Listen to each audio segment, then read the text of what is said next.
So Boruto chapter 79 is here and this just changes everything. This is titled Omnipotence and the title doesn't hold back. Just like the story, no one thought that this would happen in Boruto, but it did. So let's start with our recap, review and breakdown. So we pick up where we left off last chapter. I mean, Kawaki is on the run, Momoshiki let him go, and Shikamaru, along with other ninjas, are going to chase him down and hold him responsible for what he did to Naruto Uzumaki. This is really going towards the end game. I can feel it even with the first few pages of the chapter, and I don't know how this is going to go, but we do know what's happening in this chapter.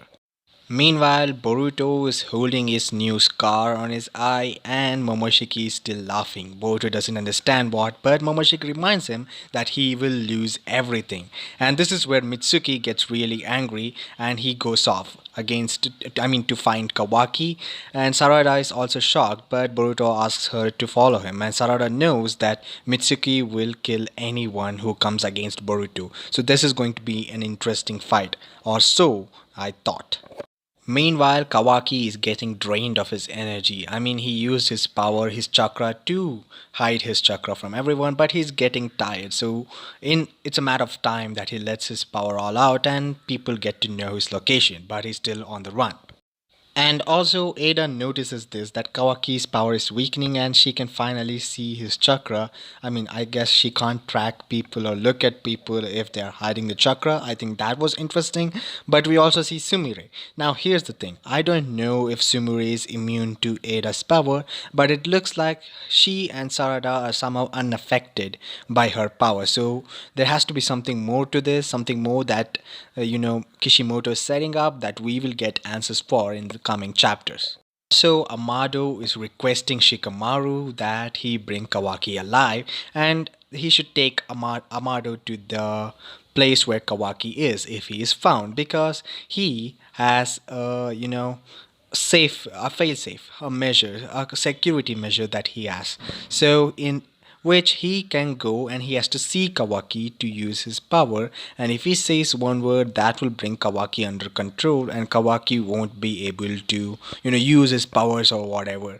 And I didn't think that Amawaro would have such a trick up his sleeve, but even Shikamaru is surprised. But Shikamaru is not letting that happen because Kawaki should pay for what he did to Naruto.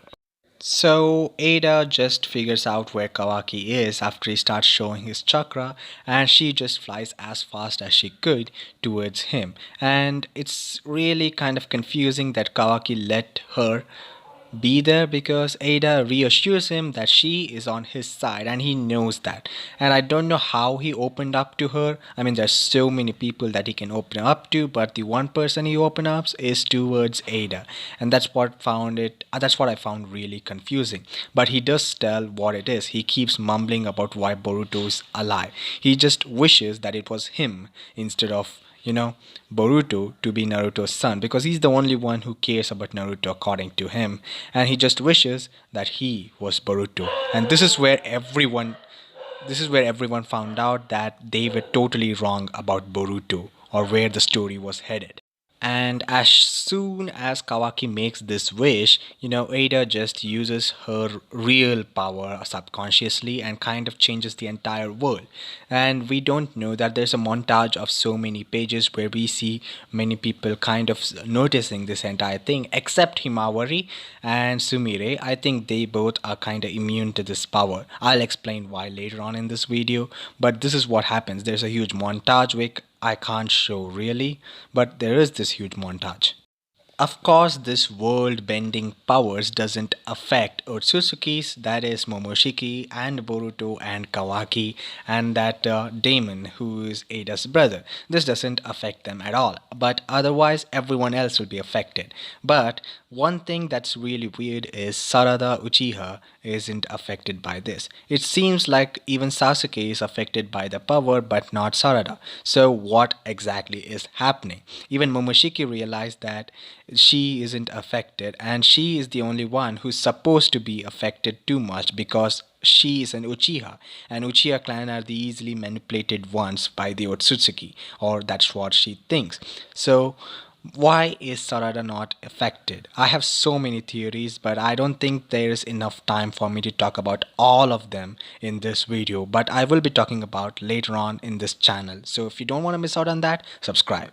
So this is what happens. Well, Sarada and Mitsuki return towards Boruto because, they think Boruto is the culprit or Boruto is literally Kawaki.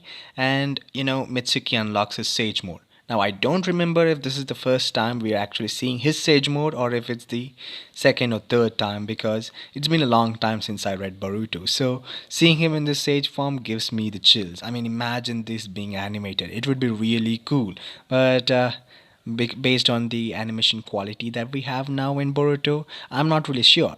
And people are really happy that it's ending. That's really weird if they are reading the manga though.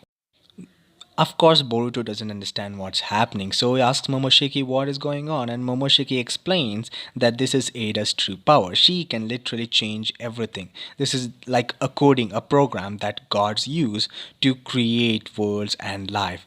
And this is really interesting. This is the power of God, and Ada has this power, and she herself can't control it, which begs me the question why?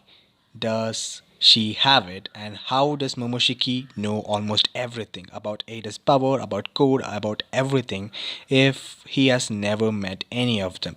And Momoshiki even can predict the future. I mean, it's not like anyone has future sight in the Naruto verse, but it looks like Momoshiki has future sight. I mean, he prophesied what will happen to Boruto, and he sometimes even showed visions of what will happen too. So that's really confusing about what Momoshiki's true power is. I guess we will be getting the reveal real soon because I feel like we are going to get the timestamp. I mean the time skip real soon. Also, there is this panel where Boruto is the enemy. I mean, Kawaki literally told Ada to tell everyone that, Naruto died. That was really cool. And here we see Boruto on the opposite side and the entirety of Konoha on one side. This is oddly reminiscent and creepily reminiscent of that event in the final episodes of, Naruto Shippuden, where Sasuke sees himself on the other side while the entirety of Konoha is on Naruto's back. They just pulled a reverse Naruto in here, and Boruto is the enemy of the Boruto story. So that is really really cool. I mean, no one expected this until the spoilers came, and this is just amazing the way it's going. The story. This is by far my most favorite chapter of Boruto. Also, it is revealed to Boruto that his entire life has been flipped or kind of switched between him and Kawaki, and Kawaki is now called Kawaki Uzumaki. And I thought that was a really cool touch to end the chapter, and I'm really excited to where this is heading. Now, Naruto is my second favorite anime of all time. So, the second ever manga series that I started is Boruto after I finished Naruto. And I have to say that I had to binge read almost 70 chapters of Boruto at that time when I did start it. And I didn't really feel it that much, but this chapter just changed everything. Reading it on a monthly basis does build the hype around it. I mean, everything is going in a way that no one has ever thought of. I mean, Kishimoto is writing the story right now, so it's really, really cool. People really love his work in Naruto, so I'm really excited for the future. And I do weekly anime reviews in the form of shorts. If you don't want to miss on that, subscribe. And I do weekly chapter reviews of One Piece. So if you're a One Piece fanatic, again subscribe. And yes, I will be doing my Arabasta arc grand review, which is like the biggest video that I've ever worked on, which will be here in like 5 days or something. And I'll see you guys in my next video. Till then, sayonara guys, Jan out.